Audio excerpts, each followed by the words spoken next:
Bonjour, bonjour, bienvenue sur le plateau de Batijournal TV. Nous sommes à Lyon, au salon Bipositive, et nous allons nous intéresser au bois, à la construction bois. Et nous n'allons pas nous intéresser à n'importe quel bois, nous allons nous intéresser aux bois locaux. L'idée, c'est de savoir quel est l'intérêt de travailler et de fabriquer et de construire avec des bois locaux. On va voir que les bois locaux ont des qualités à faire valoir. On va aussi avoir un exemple de collaboration entre un architecte et une scierie. Et donc tout de suite, je vais vous présenter mes invités pour parler de tout cela avec moi. Monsieur Jean-Pierre Maté, bonjour. Bonjour. Vous êtes prescripteur bois Auvergne Promobois. Rapidement, Auvergne Promobois, qu'est-ce que c'est ? C'est l'interprofession de la filière bois sur l'ex-région Auvergne. Maintenant, Rhône-Alpes-Auvergne. Benjamin Mermet, à côté de vous, vous êtes aussi prescripteur bois avec Fibra. Fibra. Bonjour. Bonjour. Fibra, donc c'est la fédération interprofession pour la filière sur Rhône-Alpes, ex-territoire Rhône-Alpes. En face de vous, monsieur Étienne Mégard. Vous êtes architecte, Mégard architecte. Bonjour. Voilà. Bonjour, je suis Étienne Mégard, architecte. Donc moi, je viens présenter un bâtiment. Un architecte local ? Un architecte de Châtillon-sur-Chalaronne, installé dans l'Ain. D'accord. À côté de vous, monsieur Cyril Ducret. Bonjour. Bonjour. Vous êtes directeur de Ducret Bois. Ducret Bois. Je suis directeur de la société des Fils de Cyril Ducret, qui a une grosse activité scierie et puis une activité de construction, taille de charpente, tout en bois local et en utilisant principalement du sapin ou du douglas. D'accord, donc un fervent représentant du bois local. Exactement. Alors, je vais vous demander, je vais commencer par vous, monsieur Maté, je vais vous demander une définition. C'est quoi un bois local ?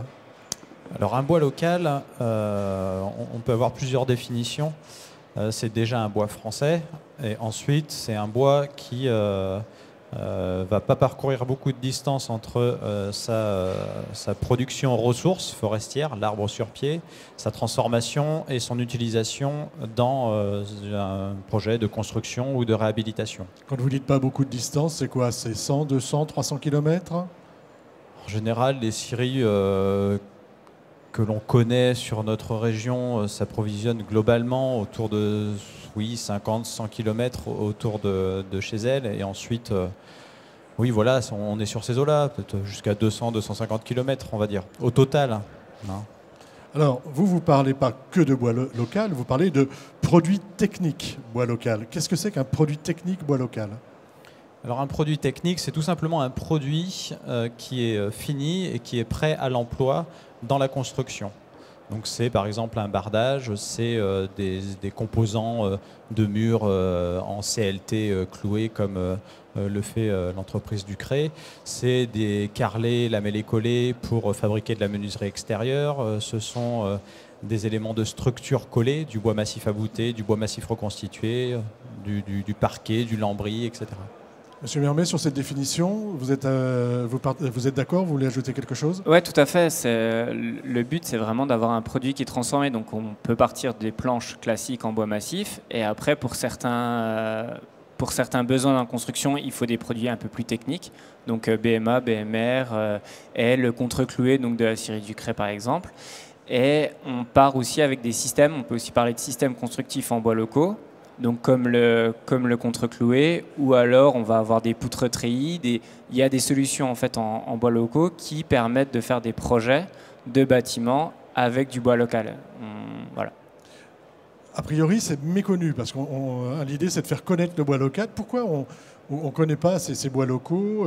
Qu'est-ce qui fait qu'on n'a pas toujours construit en bois local et finalement, pourquoi on ne les connaît pas aujourd'hui ? Pourquoi c'est méconnu ? C'est une question que je vous pose à tous les deux et éventuellement à vous, monsieur Ducret. Pour moi, c'est culturel. C'est-à-dire que les scieries faisaient du sciage.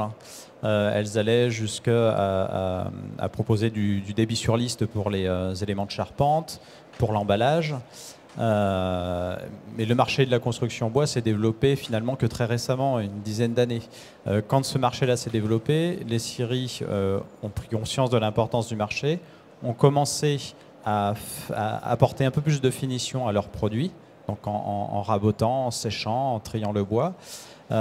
Seulement, elles n'en sont pas encore à l'étape d'être aussi suffisamment bien structurées, parce que c'est plutôt des petites entreprises, pour avoir une partie commerciale et marketing. Et donc faire connaître auprès des prescripteurs que sont les architectes ou auprès des maîtres d'ouvrage publics ou privés, les produits qu'elles fabriquent. Alors que d'autres, entre guillemets, entreprises plus industrialisées, plus mieux organisées, vont avoir cet aspect commercial.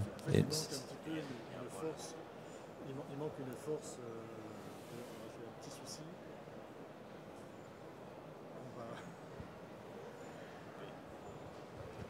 vous manquez un petit peu de force de vente, on va dire, et de force marketing.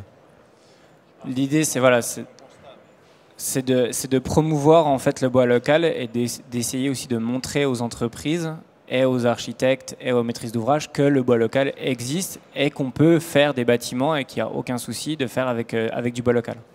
Monsieur Ducré, sur ce sujet ? Je suis d'accord avec vous, mais je pense quand même qu'aujourd'hui, les inventions, elles viennent de l'Allemagne du Nord ou de la Suède, et qu'il faut absolument qu'on adapte les bois locaux avec les normes. Il faut qu'on adapte les normes à nos bois. C'est-à-dire qu'aujourd'hui, on a quand même un problème avec une définition sur des sapins qui sont peut-être plus résistants, mais qui ont un aspect qui est peut-être différent de l'épicéa du Nord. Et il faut absolument qu'on adapte les normes avec nos bois. Qu'on ne fasse pas comme ça a été fait avec la fermette. Avec la fermette, on a eu un gros problème, c'est qu'on a adapté la fermette sur des bois du Nord, et après, on s'est aperçu que nos bois, ils ne collaient pas. Donc, nous, ce qu'il faut, c'est qu'on garde la valeur ajoutée chez nous. Pour qu'on garde la valeur ajoutée chez nous, il faut adapter nos normes avec nos bois. Si on n'adapte pas nos normes avec nos bois, on ne gardera pas la valeur ajoutée chez nous, et ça ira pas. C'est-à-dire que nous, on a des bois qui ont une résistance mécanique qui est différente, qui ont un aspect qui est différent, et il faut absolument que la norme, elle soit adaptée avec nos bois. Parce qu'au départ, la norme, elle vient du Nord. La norme, elle venait du Nord. Oui, et elle descend. C'est eux qui l'ont imposé. C'est eux qui l'ont imposé. Et donc, nos charpentiers se sont habitués à cette, entre guillemets, surqualité. Parce qu'on prend l'exemple des bois d'ossature. Le bois d'ossature devrait être classé en résistance mécanique C18, c'est ce qu'on peut utiliser au minimum. Mais ces pays-là ont mis une norme en place et ont une qualité de bois qui répond au C24, donc à un peu plus haut niveau. Donc du coup, il y a eu une habitude qui s'est prise et effectivement, il y a ce travail-là à faire. Oui. Est-ce que ça veut dire que nos essences à nous, excusez-moi, sont moins performantes ou alors est-ce que elles sont pas définies de la même façon.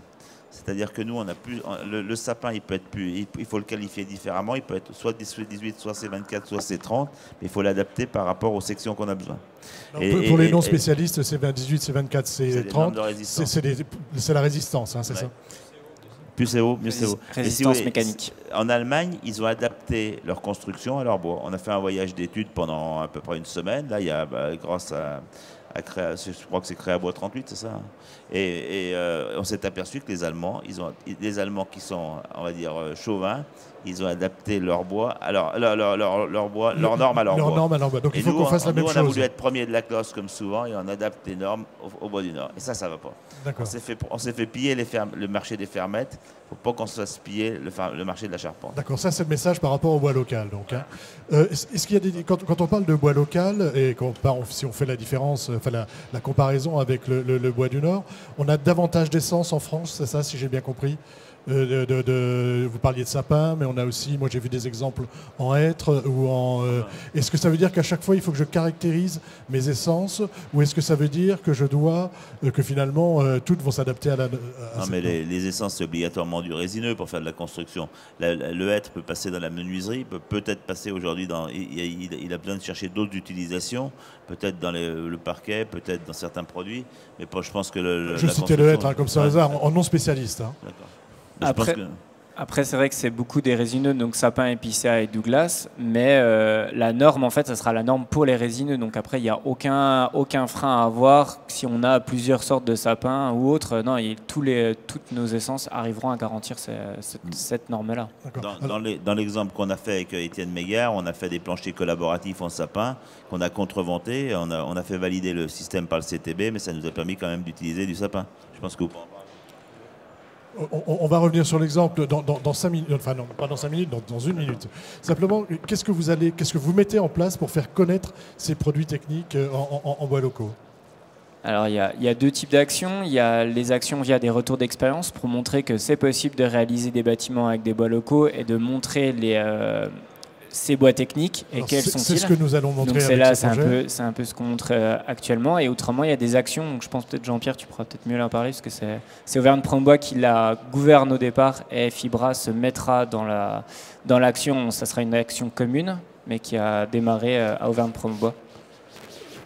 Oui, il s'agit simplement de faire comme le font finalement les fameux industriels du Nord, c'est de faire un catalogue, un document papier qui présente cette gamme de produits aux architectes, maîtres d'ouvrage, et d'avoir un site internet également qui présente cette gamme de produits et savoir où est-ce qu'ils peuvent trouver ces produits-là. Voilà. Ça, monsieur l'architecte, c'est quelque chose qui vous manque d'avoir un catalogue de produits bois technique. C'est sûr, en bois local, c'est ce qui nous manque. Il n'y en a pas. Les scieries ne développent pas forcément ces éléments-là.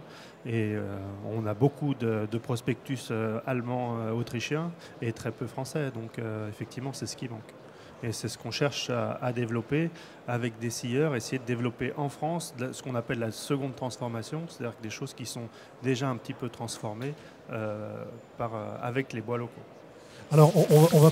Oui, juste un dernier point, c'est vrai que pour que l'impact soit aussi national, et donc il n'y a pas que Fibra ou Auvergne-Prombois qui travaillent là-dessus, il y a aussi la FNB qui travaille en fait à normaliser et à coder en fait et à calibrer les bois pour la construction, pour que voilà, ça soit vraiment quelque chose de normé, adapté à nos bois locaux et pas l'inverse. Donc voilà, il y a des actions qui sont faites aussi par la FNB là-dessus pour promouvoir ces bois-là. Mais après, il faut bien songer que nos essences locales sont tout à fait capables de répondre aux exigences aujourd'hui du bâtiment, en termes de marquage CE, de résistance mécanique, etc. C'est tout simplement qu'au fil du temps, on s'est vu imposer par les autres pays européens un peu plus en avance là-dessus, leurs produits finalement. Et donc, les prescripteurs, les maîtres d'ouvrage, les charpentiers se sont fait conditionner en fait par ce système. Donc c'est un travail de déconditionnement qu'on doit faire. C'est-à-dire oh là là, je ne le dirai pas. On va partir sur le projet. Donc, de quoi s'agit-il exactement? Faites-nous un petit descriptif du projet et après vous nous direz pourquoi vous êtes parti en bois local. Donc un descriptif du projet, c'est un bâtiment de bureau de 900 m² sur 2 niveaux qui se trouve à Sassenage, donc pour un client qui est Air Liquide. Donc un gros client multinational qui voulait investir dans des nouveaux bureaux et dans une qualité de vie liée à leurs bureaux. Donc ils voulaient des choses qui sont locales, qui viennent de proximité, éviter tout ce qui est colle et réfléchir plutôt au mode d'assemblage avec ces bois locaux pour leur construction. Donc c'est d'abord une demande du maître d'ouvrage. C'est une demande claire du maître d'ouvrage. Alors, vous, comment vous faites pour aller chercher le bois? Vous le connaissez? Vous avez une connaissance locale? Ou est-ce que vous vous dites, aïe, j'avais du bois du Nord, c'était bien pratique, et me voilà obligé de faire du bois local? Non, ils sont d'abord allés chercher la scierie du Cray, puisqu'ils savaient qu'effectivement l'existence de la scierie et d'une volonté d'aller développer le bois. Donc nous, on travaille en collaboration avec la scierie, plus un constructeur. Donc on avait ce qu'on appelait en conception en réalisation. On était en concurrence avec 3 autres groupements et on a remporté. Vous avez remporté le groupement. Oui, parce qu'il y a une question quand même que je ne vous ai pas posée, c'est le mode constructif que vous avez utilisé, le mode constructif bois et les produits bois que vous utilisez. Donc le mode constructif, c'est un mur CLT, donc c'est des planches CLT, de bois. vous nous rappelez? CLT, les spécialistes. C'est du pli croisé. C'est du pli croisé, donc avec des planches qui sont croisées, qui forment un mur. Donc il y a des systèmes collés qui ont été développés par les gens du Nord. Et ici, c'est un système cloué. Parce que votre maître d'ouvrage ne voulait pas de colle. Exactement. Mais c'est aussi, vous, à titre personnel, en tant qu'architecte, est-ce que c'est ce genre de produit que vous recherchez? C'est le genre de produit qu'on recherche puisque ça développe la ressource locale. Donc on investit sur un territoire, on développe des bois. Sur les CLT, l'intérêt c'est de pouvoir mettre des bois de différentes qualités, suivant le mur à différentes épaisseurs. On travaille avec des bois qui ont des classes différentes et ça permet donc de passer des volumes de bois intéressants. Et dans la qualité constructive, ça gère aussi de voir des murs massifs, comme ce procédé-là, permet de bien gérer une hygrométrie intérieure et une qualité intérieure au bâti. Donc là, on est sur des produits très techniques. Monsieur Ducret, est-ce que vous pouvez nous les décrire? Et vous parliez donc on va parler des parois, du CLT parois, mais vous m'avez parlé aussi tout à l'heure de plancher.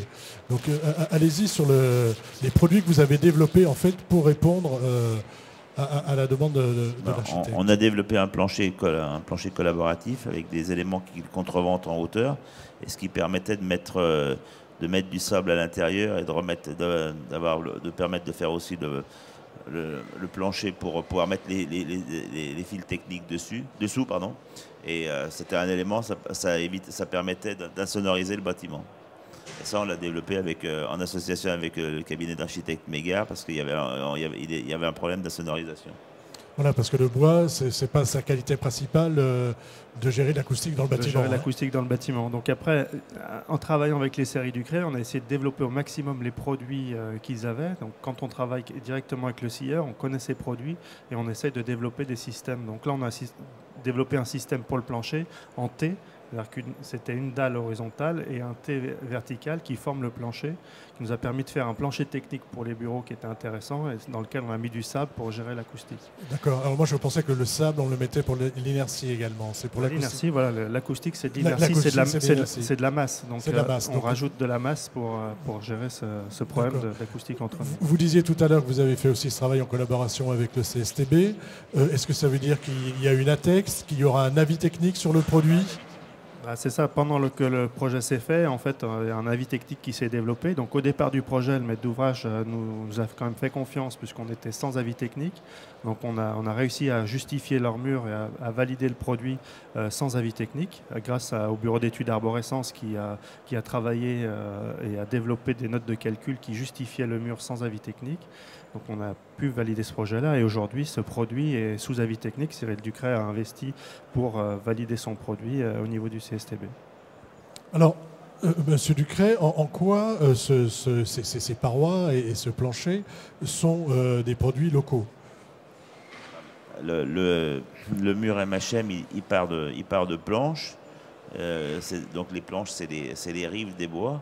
Et après on les sèche et on les rabote d'une certaine façon avec une certaine ventilation, un certain profil à l'intérieur, telle façon qu'il y ait de l'air qui soit l'air nous permet d'isoler.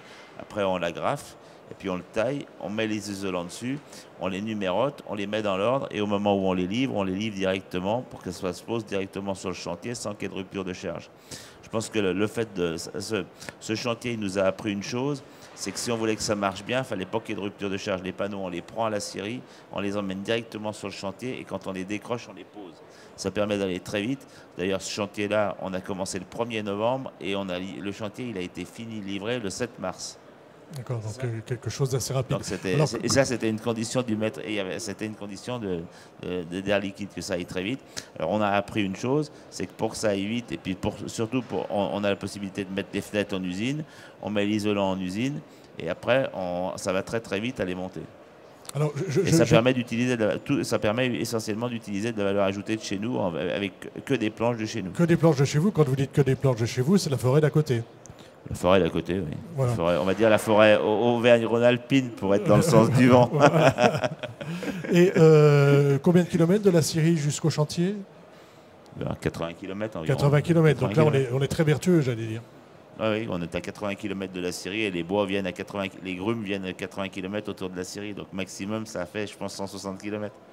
Vous, c'est quelque chose c'est ça que vous voulez développer ? Alors, on veut développer, c'est vrai qu'on parle des produits techniques en bois locaux, mais aussi on veut parler aussi des entreprises. Et c'est vraiment ça c'est privilégier une ressource locale, mais aussi des entreprises du territoire qui sont aussi locales. Donc c'est vraiment investir. Et on s'est rendu compte à Fibra, on a fait une action là-dessus. Pour 1000 m3 de bois locaux mis dans la construction, c'est 21 emplois temps plein générés pour une année. Donc c'est quand même non négligeable. Donc c'est pour ça que ça parle aussi à la maîtrise d'ouvrage public de valoriser vraiment le bois local et la ressource et les entreprises locales. Voilà. Alors on arrive au terme de notre échange. Je vais vous demander à chacun une petite conclusion. Je vais commencer par vous, monsieur Mégare. C'est quelque chose que vous allez reproduire. Est-ce que vous avez besoin de produits en fait finalement qui sont reproductibles, un peu comme un bardage? Est-ce que vous avez besoin de planchers, de murs et qui vont vous permettre finalement d'aller plus loin après et de continuer? Tout à fait, oui. C'est ce qu'on recherche, à essayer de développer des produits. Donc en ayant des produits, en ayant des références, petit à petit on rassure nos maîtres d'ouvrage et nos clients pour essayer de développer cette ressource locale. Et de plus en plus prescrire cette ressource locale avec des essences de bois, avec des procédés techniques qui sont validés. Donc ces prescriptions sont en train de se mettre en place pour donner du volume et rassurer donc les charpentiers et les scieurs dans leur investissement à venir. À venir. Monsieur Ducret, vous y croyez puisque vous avez investi. Est-ce que vous sentez que le marché est prêt à partir sur le local ? Et que les architectes, que les maîtres d'ouvrage ont envie de ça? Quand on investit, c'est qu'on y croit, donc on n'a pas le choix. Si on veut continuer à maintenir les emplois, puis continuer à créer de la valeur ajoutée, parce que nous, on est des créateurs de valeur ajoutée. Si on ne crée pas de valeur ajoutée, ça sera la catastrophe. La France, elle doit créer de la valeur ajoutée avec du bois local. On a une ressource locale. On crée au niveau du département de l'Ain, on a même développé des programmes pour reforester la forêt pour qu'elle s'adapte dans les 40 ou dans les 50 ans qui viennent avec une construction. Donc nous, on y croit à fond et on investit là-dedans, dans la deuxième, voire dans la deuxième transformation, et surtout dans les circuits courts pour que ça se monte vite avec des charpentiers locaux et pas des charpentiers qui viennent de Roumanie ou je sais pas où. Voilà, le cercle vertueux, il est sur tout le territoire. Une conclusion, s'il vous plaît, messieurs. On va commencer par vous, monsieur Maté. Vous, comment vous le sentez, le marché ? Moi, je sens qu'il repart. On a eu une période de creux, de forte, entre 2012-2015 environ. Et il repart avec du local ? Et il repart avec plus de local. Alors, moi, je pense que c'est le phénomène aussi politique qui a amené à ça. La fameuse couverture d'Arnaud Montebourg, qui a déjà commencé à implanter le Made in France et qui se retrouve sur d'autres types de produits, les circuits courts, etc. Et je pense que le bois, oui, va y participer, mais à condition, vraiment, moi je pense aujourd'hui, on a tous les composants pour construire à 80-90% en bois local. Il suffit juste de mieux les faire connaître, d'accompagner peut-être aussi de manière un peu plus forte les prescripteurs et les maîtres d'ouvrage, notre travail de prescripteurs justement, pour mieux leur faire connaître ces produits. Et aussi déverrouiller les esprits par rapport au conditionnement des bois qui viennent d'Allemagne ou des pays scandinaves.